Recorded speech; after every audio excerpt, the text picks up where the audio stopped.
안녕하십니까, 오당입니다. 이번 시간에는 잠깐 말머리를 돌려서 중국 경제 얘기 좀 해보겠습니다. 중국 경제.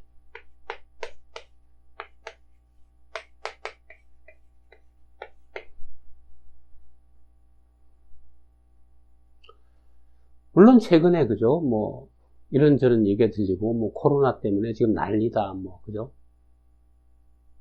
중국이 지금 이렇게 새로 오픈했잖아요. 그죠? 이렇게 위드 코로나 하겠다고. 위드 코로나. 그런데 이제 좀 심상치 않잖아요.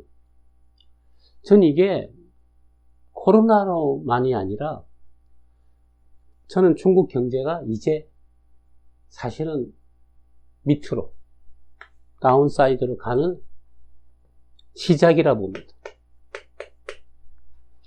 중국 경제가 이제 무너지기 시작했다. 저는 그렇게 보고 있습니다. 중국의 국은 잠깐 얘기할게요.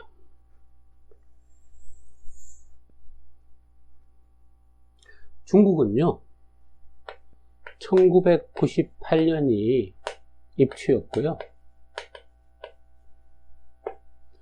예전에 1968년이 입춘이었는데 2028년이 입춘입니다.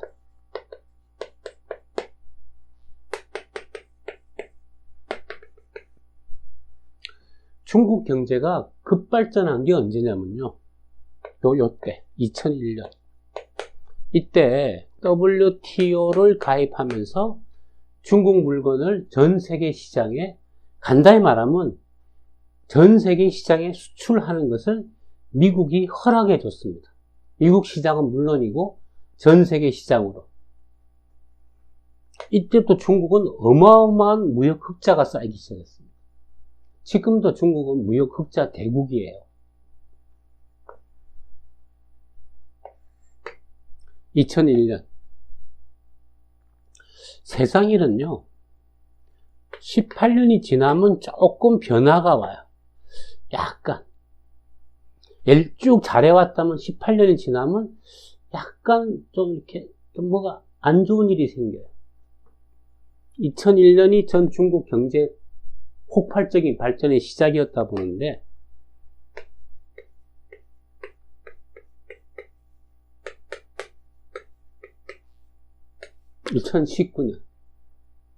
저는 2019년부터 중국 경제가 사실은 슬슬 맛이 가기 시작했다고 보고 있습니다. 우리는 2020년 초에 코로나가 중국에서 나오면서, 그죠? 우리는 지금 코로나19라고 말하지만 지금 미국이나 유럽에서는 그냥 차이나 바이러스라 부르죠. 차이나 바이러스.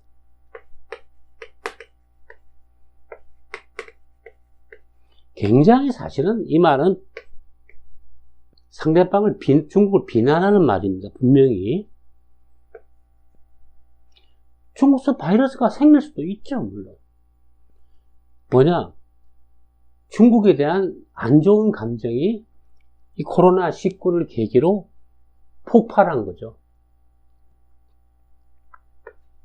중국은 전 세계적으로 우방국이 없는 나라예요. 기껏 해봤자 파키스탄. 파키스탄 못 사는 나라죠, 그죠? 그 다음에 이제 북한. 근데 북한 김정은이가요, 중국 별로 안 좋아해요. 어쩔 수 없이 지금 서로 간에 좀 주고받는 관계지. 김정은이나 김정일이가 중국 굉장히, 특히 김정일이가 중국을 굉장히 싫어했습니다. 왜냐하면 1992년에 소련이 91년에 망했어요. 사실 92년 초입니다. 소련이 붕괴하면서 이랬을 때 중국이 먹고 살겠다고 우리 대한민국하고 수교를 했어요. 김일성, 김정일 부자한테는 완전히 뒤통수 때린 거죠. 한때 혈맹이다 이랬거든요. 혈맹. 피로 맺은 동지다. 혈맹을 버리고 대한민국과 수교를 했다고. 그래서 김일성이가 그 부자가 그 두 사람이 거기에 대한 대항책으로 한 것이 뭐냐면 핵 개발입니다.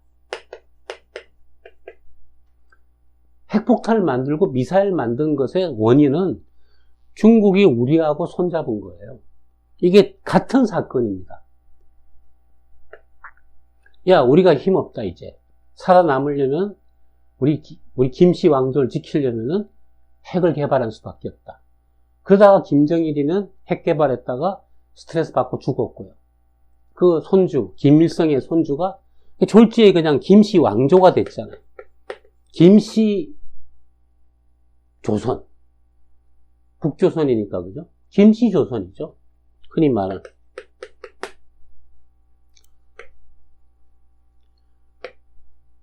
중국 우방국이 없어요. 러시아하고도 사실 전혀 안 친해요. 그냥 미국과 공동으로 대응을 할 뿐인데, 이번 러시아가 또 우크라이나 전쟁에서 완전히 망했잖아요. 군사력 다 날아갔잖아요. 물론 러시아를 쳐들어가지는 않습니다. 핵이 있는 나라니까. 그런데 중국은 경제가 사실 그죠? 중국의 이 힘은 어디서 나왔냐면 전 세계 제조업의 공장이라는 것이 중국의 힘이거든요. 그런데 중국이 그죠? 2028년이 바닥이라 그랬죠. 2013년 입동. 요 무렵이 중국이 가장 강성했을 때입니다. 겉보기에. 그래서 그 전에 금융위기 때 2008년 그죠? 요 무렵에 2008년 금융위기 때 G2다. 오바마가 이제 훈장 붙여준 거예요. 야, 대신에 좀 해봐. 그때도 중국은 변하기 시작하더만 졸지에 시진핑이가 등장하고 지금 1인 체제가 돼버렸죠. 그죠? 참 골치 아픈 게요. 1인 독재는요, 북한도 마찬가지지만 나중에 권력이 넘어갈 때 너무 힘듭니다. 자, 북한 김정은 죽으면 어떻게 될까? 유고시에. 누구도 예측 못해요. 시진핑도 만약에 이제 나이도 있잖아요. 그죠? 갑자기 무슨 병으로 사라지면은 공산당이 깨진다는 말까지 있을 정도로 지금 골치 아프거든요. 그런데 이제 그죠? 코로나에서 이렇게 제로 코로나 정책을 하다가 최근에 백지 시위 11월 달에 백지 시위가 나왔죠. 그죠? 그 바람에 풀었어요. 지금 코로나는 난리가 났죠. 그죠? 문제는 이거예요. 코로나도 코로나지만 올 여름, 그러니까 작년 2022년이네. 이제는 8월 달이 무신월인데 이때부터 중국은 문제가 생긴 겁니다. 그래서 11월 달에 백지 시위가 나왔죠. 지금 코로나가 지금 엄청 퍼지고 있죠. 문제는 뭐냐? 코로나는 언젠간 지나가겠지만 지금 중국의 그죠? 그동안의 발전의 원동력이 뭐냐면 중국은요. 인프라 건설로 경제를 땡겼어요. 그리고 나중에는 아파트 건설로 경제를 유지했어요. 다른 겁니다. 철도 깔고 길 깔고 그러다 보니까 철도와 길이 생기니까 그 사이에 아파트 짓고 그렇게 해서 돌아간 건데 국가 부채는 어마어마하죠. 성정부 부채도 엄청나죠. 그런데 지금 사실상 헝다 사건처럼 헝다 사건 아시죠? 그죠? 항다입니다. 항다. 한자로. 항다. 늘, 항상 항자. 늘 크다. 영원히 크다 이거죠. 참 이름도 참 엄청나죠. 그죠? 과대망상증 같은데. 이거 망했거든요. 지금 중국 정부가 부도를 막았어요. 그리고 성정부한테 니네가 알아서 수습해라. 근데 성정부는 돈이 없어요. 최근에 나타난 특징이 또 하나 있죠. 저가 가성비 좋은 핸드폰, 스마트폰, 샤오미가 지금 작년에 자꾸 올해라 그러네요. 오늘은 이제 1월 달인데, 그죠? 1월인데. 샤오미가 작년에 영업 적자가 나고 지금 직원 20%를 잘랐다 그럽니다. 중국에 지금 문제가 생긴 거죠. 이 문제는요, 점점 커져갈 건데, 중국의 월운을 보면요, 내년 6월달, 아니, 올해죠, 올해. 자꾸 내년이라 그러네, 그죠? 올해 6월달, 6월, 무월이 되면은 중국 경제에 문제 있다는 것은 다 알게 될 겁니다. 앞으로 5개월, 6개월 남았네요. 근데 이게 지금 이런 게 있어요. 지금 우리나라에서 중국에 대한 감정이 굉장히 안 좋아요. 반중 감정이 크죠. 왜냐하면 뭐 김치가 지낼 거다, 한복이 지낼 거다, 그 다음 뭐 쇼트트랙에서 그죠?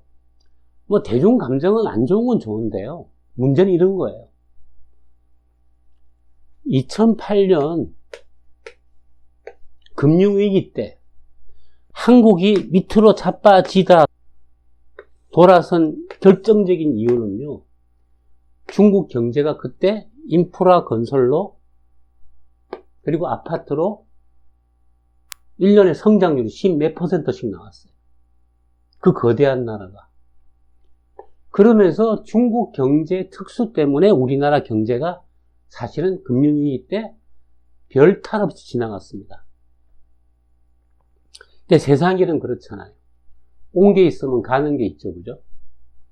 그때 우리는 중국 덕을 봤어요, 분명히. 중국 덕택에 우리가 한국 경제가 그럭저럭 뿌려온 겁니다. 지금 우리나라 수출의 4분의 1이 중국이거든요. 그런데 2022년에 지금 적자 났잖아요. 대중무역 적자. 앞으로 중국 무역은 적자가 커질 겁니다. 또 공장도 또 중국에서 나와서 베트남이나 인도로 많이 옮기기 때문에 직접적인 중국과의 무역은 적자는 더 커질 거라고 저는 봅니다.